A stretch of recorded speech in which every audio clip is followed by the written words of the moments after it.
Welcome back, Album Book Club viewers, for another episode of us reviewing your song suggestions. This week I have myself, Connor, and Carl. We wanted to change up the format with the new studio and kind of put us more in our live situation. Let's roll into it, I guess. Let's do it. First track we're listening to is Godamaged by Harmless Habit, suggested by Max of Harmless Habit. Woo! I've never listened through monitors before. The production is so good.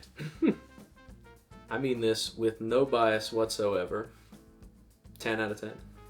10 out of 10. I'm gonna give it a 9. Yeah, I really like it.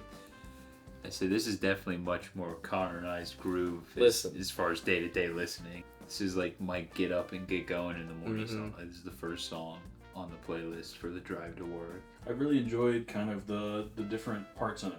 You know, it's a very multi-dimensional song. There's a lot of very different textures weaving within, which is something that's not the most common in this genre. So it kept my attention all the way through, and that's really impressive.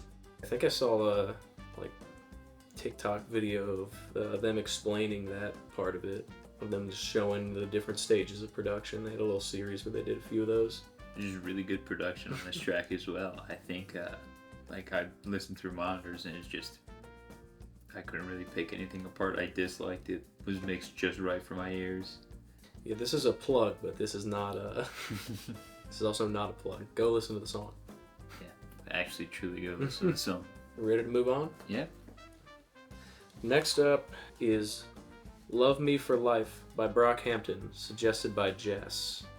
The song turned Carl into a gay man. What? Oh shit. In the fucking jellyfish jams over there. I think I'm gonna give it a 6 out of 10. That's like a 4. Yeah, I was feeling a 6. That kind of was how I felt. See, I really didn't like the first guy that went, and the ending was the end parts were a little weird, but the two in between that I thought were pretty good. And the synth that goes on throughout it, please drop it down an octave. The last note is fine, but the rest of it is way too high. I didn't like his vocal cadence. It was something that was so choppy. I just didn't like I was like da da da da, and then he wouldn't say anything else. And I'm like, what?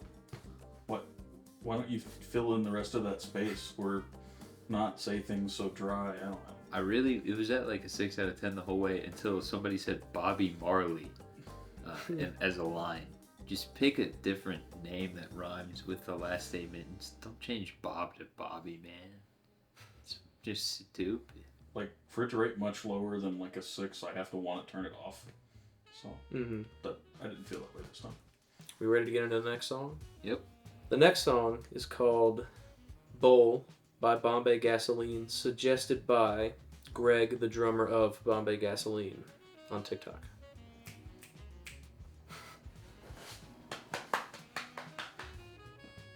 I'm going to give that one an 8 out of 10. Yeah, I'll give it like a 7. I'd say 8. 8's pretty fair. The only thing I will say is, as far as production goes, it's just one of those things that tingles my ears the wrong way. It might just be the way that I'm listening. There was like an emptiness. It was a welcoming emptiness, but there was just like an emptiness to it. Everything felt very separated, which was like very cool. But then it led to like the vocal tracks feeling very isolated. Like the vocal tracks were very prominent. Everything was, but the vocal tracks were just a little more prominent.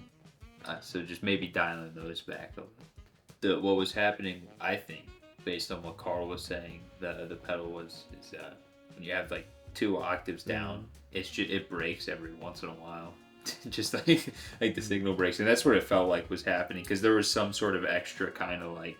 Yeah, it's really gated anytime you're using something that's an octave fuzz. Most of the time you get that kind of gated, like it's almost like when it cuts in and out.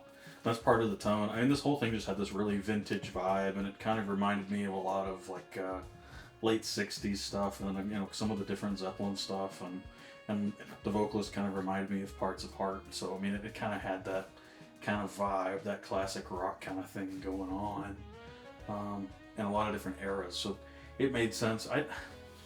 I really liked the change they did. I just wish they did more of it. The change they did for the solo was really cool. I wish they would have written like a bridge or something that was different to break up kind of the monotony in the first half. I was saying before the break, I looked and we were like halfway through it. And I was like, I hope they changed something, and they did. Yeah, they changed it up. Yeah, I just wish you could have gotten something like in the first spot, because they did. Mm-hmm. I wasn't paying a ton of attention to the lyrics. I don't know if they changed or not. I don't know if there was more than one verse. I did cheat. When we first got this comment, I did listen to this, so I kind of knew I was going to like this one already. I didn't add it to a playlist yet. I probably will now that we officially have it, but what did you say? That'll get added to something of mine. Mm-hmm. I will say, the way that I can best describe the sound of this recording is, it sounds like a bar band with good mics on everything. Yeah. Like, everything sounded mic'd up in this. It sounded like they played it and recorded it live together.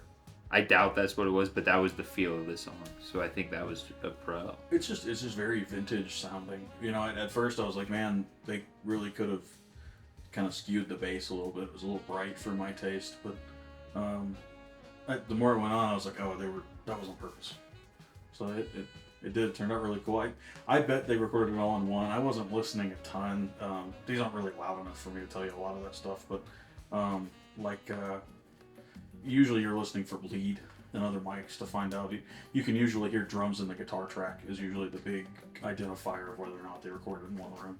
Ready to move on? Let's go. Next up is Black and Tans by the Irish Brigade, suggested by, you guessed it, Winge 2. And that's a 10, hands down. It's like a 7. I was also thinking 7. It's all about the history. So, I don't know. It's kind of hard to talk about as an American, but the whole thing about, because I was looking it up to make sure I was going to phrase this right while we were listening to this. The Black and Tans were kind of a militia police force that was sent over by the English government to control Ireland, and they called them Black and Tans because there weren't enough police uniforms. So they were like half police, half army. So they were literally black and tan. And that was in the 20s, the first time Britain kind of squashed the thumb over Ireland, and then the second part of it was about Sunday Bloody Sunday, which is another really dark time in Irish history. So it's kind of a historical telling of a really dark story, and it's a very, very pro-IRA song. Damn, I don't know how to follow that up. Yeah, it's just, I think that's so far outside of the realm of what hits home with me that I am just doing it on a music level, and from there it is truly just another jig to me, which I'm sure anyone who's not Irish, that's what it's supposed to seem like. I mean, that's the idea of most music, is make you feel one way while the words mean something else, and that's what this was. Yeah, I'm in a very similar boat. I didn't really know any of the history until Carl just told it to us, so we know now. Next time the score will be different. Winge, that does not mean comment the song again. Sorry, Ireland. Thanks for making these guys listen to it, Winge. That was pretty fun. Yeah, it was a good song. I could definitely imagine like a local band or something tearing that up at like some festival, and I'd just go nuts. Next track. Let's do it. The next song is Ascension by Dynatzy. I think Dynasty is probably how you say it, but it's spelled weird. Suggested by Lamont on Instagram. Lamont's had some bangers. I'm excited. Lamont has had some bangers. I thought they were going to commit to the full key change. Yeah. They fucking edged the key change. Okay, why do 4 16th notes to enter that instead of 16? Do the full shred scale. That's like a 6 out of 10. I think I'll give it a 6.5. I didn't hate it that much. Yeah, I'll give it a 7. I kind of liked it. I just didn't love it. I feel like you gotta have ADHD for this song. It jumps around a lot. I think Eurometal I really only like when it's different and weird. Like Rammstein is great because it's weird German techno metal. And then you get to like this side where it's like trying to sound like American music, where this is supposed to sound like a little bit of Journey, a little bit of Europe. And it's just, I don't know. I think it's because I like Journey in Europe that it's like this just falls in a weird like kind of homage area that I'm not a super lover of. I don't know, for me it just kind of sounded like Dragon Force meets Dream Theater at points, but the only thing that like really rubbed me weird was that they would There was a section where they're in this really cool like triplet based feel, and then they would just disappear out of it and go back to this kind of lame flat thing. So I would bet this was recorded to a click track in a bunch of different sessions and pieced together. If somebody knows better, prove me wrong, but it kind of sounds like random tidbits stuck together. So I think if I had to pick a biggest complaint, it's that they don't. There's multiple times where they kind of edge a key change and then don't. But I mean, they do plenty of key changes. It's just that there's a lot happening in this song, and I feel like there really didn't need to be. the first one was really weird. The first key change was really weird. They sang half the verse and went up a whole step and sang it, and then went back down or something. Yeah. It was really weird. Well, it didn't even go back down. That was the problem. It just went down. There was no like natural step down. It just kind of like smacked head on. Oh yeah, it's a truck driver gear shift key change. Yeah, yeah, dude, that's completely normal. It floated the key change. Yeah, they just slam it back into the other key. Get into the next track. Next up, we have Throne by Bring Me to the Horizon, suggested by Solo. Oh. No.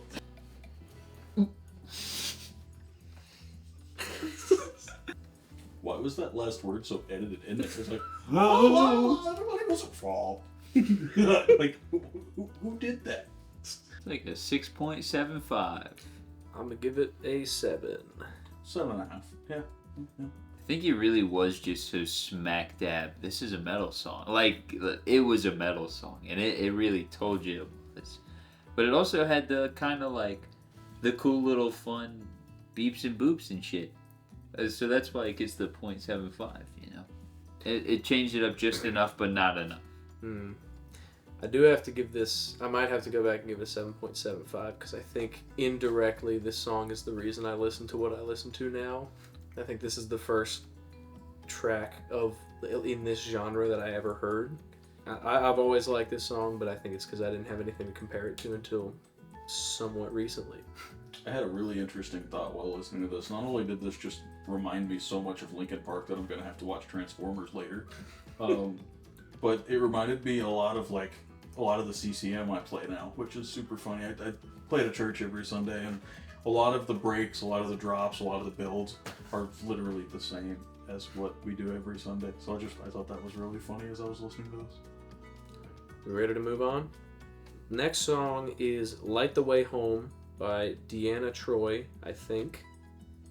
Suggested by Galaxy O Stars. I don't remember where. I think TikTok, maybe. The bass player played a really spicy note the last time around. It was nice. This song, it's like a 6.5. I'll give it a 7. I'll give it a 7. I'm going to start off with, I don't think this song was made for me, but I think it was made pretty well for its intended audience. I think this song was made for me. But I think the problem is it is so many other pop songs. It is so very in the genre, but it's so far in the genre that it's in the middle of it.